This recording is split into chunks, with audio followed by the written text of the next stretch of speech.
In the 1980s, British writer Nigel West came to theorize that an important MI5 spy, who was reported to have died from malaria in Angola for 36 years, regardless of an official obituary, was actually alive. After tracking him down, the spy came out of hiding in Venezuela to reunite with his wife and children in Europe, and to finally tell his story. Juan Pujol Garcia was quite possibly the most important Allied spy in the entirety of World War II, but most definitely the most hilarious in history. Hello, my name is Julian Rivera, and this is the story of Juan Pujol Garcia, the funniest man on the field. Juan Pujol Garcia was born to Mercedes Garcia and Juan Pujol on Valentine's Day of 1912 in Barcelona, in a city the Spaniards called the Unrivaled. Juan Garcia was a solid Catalan and successful factory owner who had spent his whole life in the city and eventually turned his once small factory into arguably the most important dye house in Barcelona.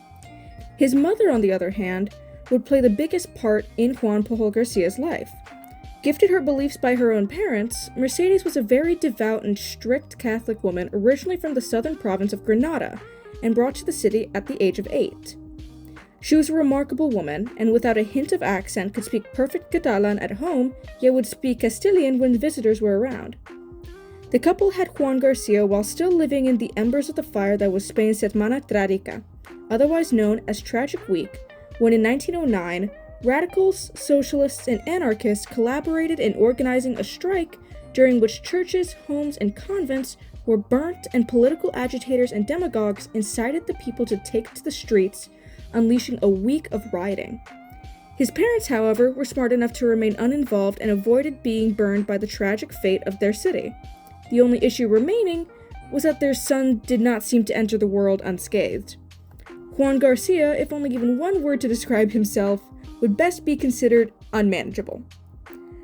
All throughout his adulthood, but especially as a child, Juan Garcia would juxtapose his mother and father so much so that he was sent to a well-known boarding school about 20 miles from Barcelona called Valdimia.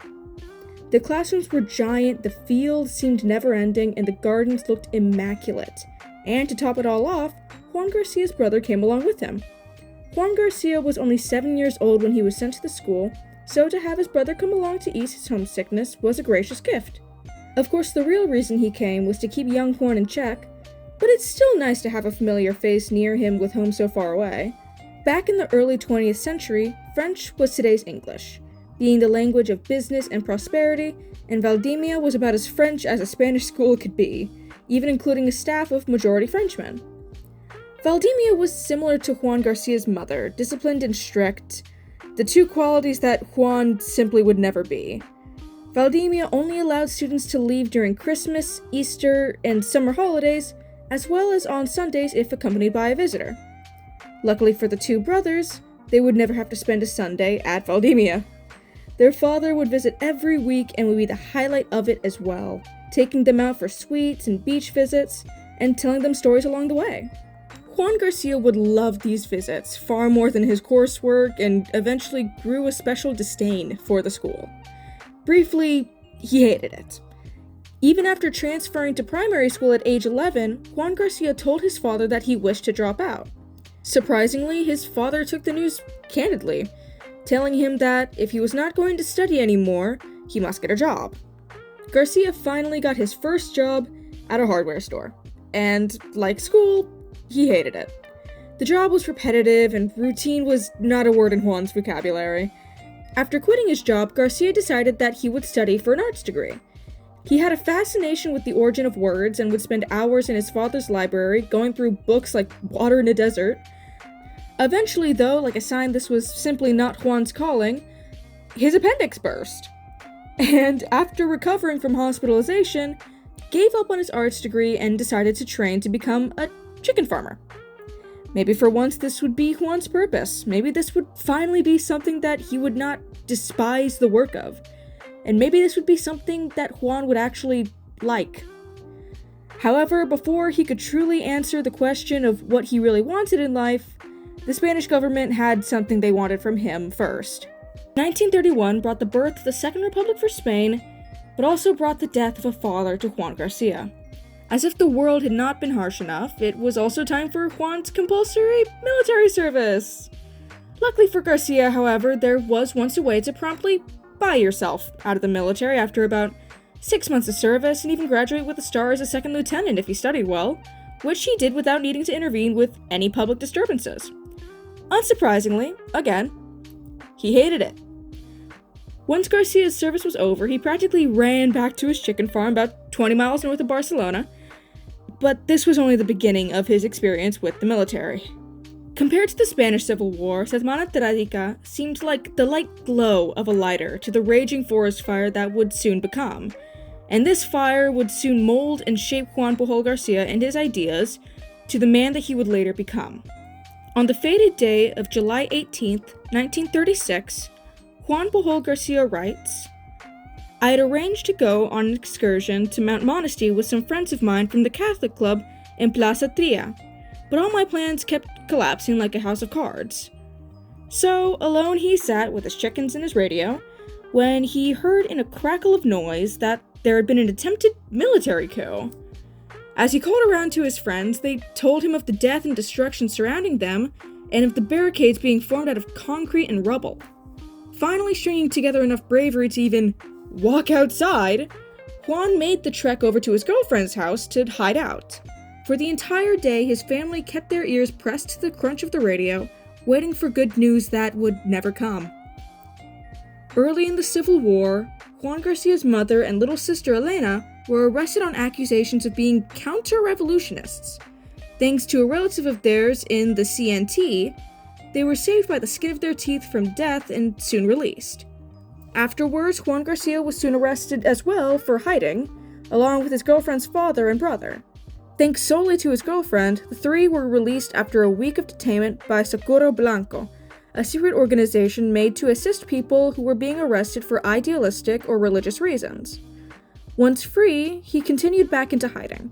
Juan Garcia had found refuge in the tiny, lower-class flat belonging to a taxi driver and his family, but only a few months into hiding, the family left the flat and Juan with it.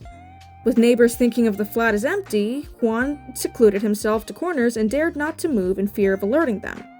Despite a woman coming 3 times a week to give Juan food, he had lost over 20 kilos and had began to look like a decrepit old man of 40, although only 25. Finally, his torment ended when the same woman managed to get him fraudulent papers from Socorro Blanco, claiming him to be too old to serve. Safe from recruitment at last, Garcia found himself part of a union and a poultry farm once again, and this time only about 22 miles from the French border. In other words, Garcia could see his freedom right from his front porch. The only issue that remained, however, was the patrol around the border. Several of Juan's friends and colleagues had attempted the trek along with a few guides, and all had been arrested, increasing the patrol even further.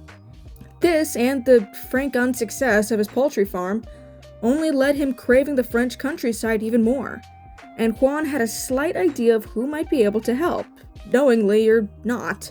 The Spanish Civil War is a very complicated subject, but to put it in layman's terms, was contrived of 2 main sides, the socialists and the nationalists. Juan's plan was to join the army of the socialists and desert once put on the front lines. To everyone's surprise, this military was just as demeaning and repetitive as the last one, and he hated it. The food he was given 3 times a day, every day, consisted of lentils and a blessing of pork when they had it, and the nationalists would taunt the socialist army every night at sundown for it. Honestly, I don't blame them. I had lentils once and I think I wanted to die. Hated it. Then, in an act Garcia called the craziest act I ever did in my long and adventurous existence, he crossed the front lines into nationalist territory. Garcia had planned on being greeted with open arms by the nationalists, and eventually to escape into France where he could be free of the warfare tearing his country into 2. The nationalists were not the saviors that Juan Garcia crossed enemy lines looking for. After days of interrogation after interrogation, Juan was eventually sent to a concentration camp in northern Spain. After selling his fountain pen to a soldier for cheap letter material, Garcia managed to get a response from Reverend Father Saldonio Ocien, a friend of his father's. He managed to talk the soldiers into believing Garcia as apolitical, honest, and devoutly Catholic. 3 days later, Garcia was freed and sent to fight alongside the nationalists. Not long after, the blaze that was the Spanish Civil War had finally been blown to embers, leaving 1 million dead, a crumbling economy, and without Juan Garcia having fired a single bullet on either side. Unfortunately, life just loved to drag Juan Garcia through war after war, and this would not be his last. If Juan Garcia got a nickel for every time he would fight on both sides of a war without even firing a single bullet for either of them, he would get 2 nickels, which is not a lot, but weird that it happened twice. Having been victimized by both socialist and nationalist parties, one could easily imagine Juan's disdain for the National Socialist Party, otherwise known as the Nazi Party, that England had just declared war upon. Garcia was born in and raised by political unrest and violence. He had served in the military twice and seen his own family be arrested by people of the same ideology as the Nazis. He had seen firsthand the atrocities that war brings and had lived in the filth of concentration camps. Juan Pujol Garcia knew that this fire on the horizon was brighter than the sun itself and only getting brighter. He saw it and he hated it. Juan managed to get himself a passport in turn for a bottle of scotch and headed off to the British Embassy in Madrid. 3 times Juan returned to the embassy asking to become an Allied spy, and each time being refused. To the embassy's defense, Garcia confesses that, "My plans were fairly confused. I intended to continue living in Madrid whilst I made use of the contacts and acquaintances who did not yet exist but were still just fragments of my imagination." In a change of plans, Juan went to the Nazis. Claiming to be a Spanish government official that was interested in spying on Britain for the Third Reich, the Nazis accepted, and with that, Juan Garcia got his fake visa, and when the Germans assumed him heading for England to gain informants and intelligence, Garcia went to Lisbon. Trying 2 more times at the British Embassy and failing to get a diplomatic visa, he resorted to taking pictures of the visa belonging to Jaime Souza as he went out to a casino. Once he had managed to get a proper diplomatic visa by simply having his word taken for at face value, Juan Garcia was finally given invisible ink and some Nazi codes, and thus was the birth of the Nazi spy, Agent Arabelle, as well as the counter-spy, Agent Garbo. Realizing that he would not be safe there in Spain, Garbo stayed in Portugal and Lisbon and began his pantomime. For years, Garbo stayed in Lisbon, pretending to be in England, grabbing newspapers and books on English weather and culture, and Garbo played his part beautifully. However, no actor can ever play perfectly, as he claimed that on a trip to Glasgow, he had found men who would do anything for a liter of wine. Fortunately, it appears that the Germans were equally unaware of Glaswegian drinking habits. After gaining the trust of the Germans, Garbo gave it one last try to get in touch with the Americans instead of the British in 1942. After seeing the invisible ink, money, and trust given to him by the Germans, Garbo was finally an Allied counter-spy, named Agent Garbo after the enigmatic actor Greta Garbo. With that, Garbo was finally sent to England for the first time in his life, and while at MI6, met a man by the name of Tomás Heris. With Heris, Garbo managed to create up to 27 fake personas, each with different backstories, claiming each victory as his own and each mistake on them.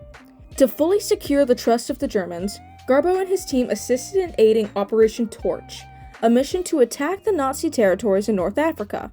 With the help of a purposefully slow postal system, Operation Torch made their move and posted to be well before the operation's date, yet arriving far too late, came Garbo's letter of perfect information on Torch. Both fortunately and unfortunately, the Nazis loved Garbo, and realizing that letter may not be the most reliable of information means, they decided to rely on radio communications instead. Wendigoon here explains Juan Pujol Garcia's predicament pretty well with this video clip here. So now they couldn't really rely on letters being late because it was radio transmissions, and other than going through a code system, it was immediate. So then he had to start making up lies for why agents weren't able to warn Germany about things that happened. For example, there was one battle in which a fleet of ships left Liverpool and attacked the Germans.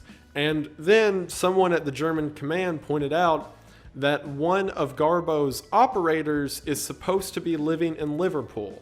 So why didn't he know a whole fleet of ships left from there? So Garbo made up a whole story that this guy that doesn't actually exist got sick and he's laid up in the hospital right now, and that's why he didn't see the ships leave. He even carried this story out over a couple weeks and eventually said that that guy died, to which the British government made a obituary in the paper that day for a guy who didn't really exist, just so Garbo could send a copy of it to Germany and say, look, here, he died. To which Germany was so bereaved that one of their agents had died that they sent condolences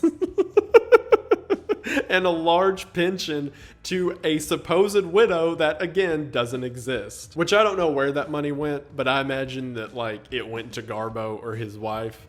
And he was like, the family appreciates the kind offer. However well Operation Torch may have been, there was an even greater role that he was yet to be cast for. During D-Day, the casualties of both Allied and Axis sides totaled to be around 15,000 to 20,000 people. But if it were not for Garbo, it would have been thousands more. The Germans were correct in their assumptions about D-Day. But thanks to the help of other entrusted Allied counter-spies, the Germans were made to believe that the main attack would occur north of Normandy, in the Calais Pass, where Hitler himself had a gut feeling the attack would take place. Over only a few weeks, Garbo sent 500 radio transmissions, at least 4 a day, to Nazi Germany. Garbo comments that a fundamental part of the deception was the creation of an army that never existed, the First Group of the United States Army, or FUSAG, composed of 150,000 men under the command of General George S. Patton, recognized as one of the best tank commanders of the Allies. With the help of trained actors, false Allied reports, and even inflatable tanks, the Germans ate up every word that Garbo spoke. The Nazis believed Garbo so intently that even when D-Day started in Normandy as planned, thousands of Axis troops remained in the Calais Pass, awaiting an invasion that would never come. Unfortunately for the Nazis, and great news to the Allied forces, on the day of D-Day, there was no one in Madrid to receive the message that Garbo had planned, and thus the Germans received the information the next day, when the landing had already been made. Garbo had planned to give the Germans all the true information with moments to spare on the day of invasion, and in a brilliant pantomime fit of rage, Garbo sent back a message saying the following: I am very disgusted in this struggle for life and death. I cannot accept excuses or negligence. I cannot swallow the idea of endangering the service without any benefit. Were it not for my ideals and faith, I would abandon this work, having proved myself a failure. Thus, with the capture of Normandy, France, the scales violently tipped in the Allies' favor, and with that, Agent Garbo's mission was over. Juan Pujol Garcia, after years of hating school, hating his jobs, hating the military, and hating violence, finally found the thing he loved. He loved to defeat the evil and injustices that took place in the world, the ones that hurt his family and the ones that hurt him, and he did just that. Garcia was the only individual to receive the highest Medal of Honor for both sides of World War II, and did it without firing a bullet, without hurting a single person, or rewriting the same story that he was born into. After the faking of his death and his resurgence into his family's life, Garcia went on to die for a second and, hopefully final, time in Chironi. Juan Pujol Garcia may no longer be in this world to fight Nazis out of pure spite and hatred, but he lives in the hearts of those angry and insatiable enough to fight for what's right. He lives in restless and bored students living in the aftershocks of war. He lives with soldiers who would rather be running poultry farms. Juan Pujol Garcia lives in those stubborn enough to try again and again to get what they want. He lives with every angry soul on the planet, every angry soul ready to do what is right without hurting anybody.